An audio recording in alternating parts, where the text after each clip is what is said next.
இன்னைக்கு என்னோட favourite pasta தான் செய்ய போகிறோம். பாஸ்தாவை சுடுதண்ணீரில் போட்டு வேக வச்சுக்கலாம்.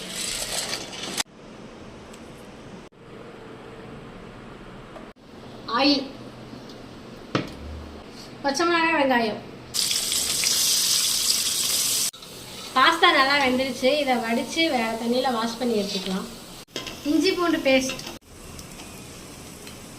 தக்காளி சேர்த்துக்கலாம்.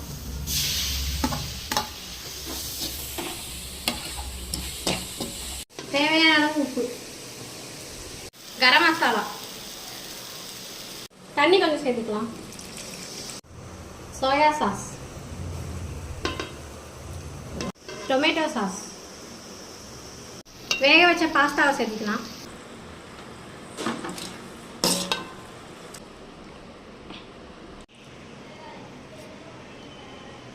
நல்லா ஸ்பைசியாக சூப்பராக இருக்குது. நீங்களும் ட்ரை பண்ணி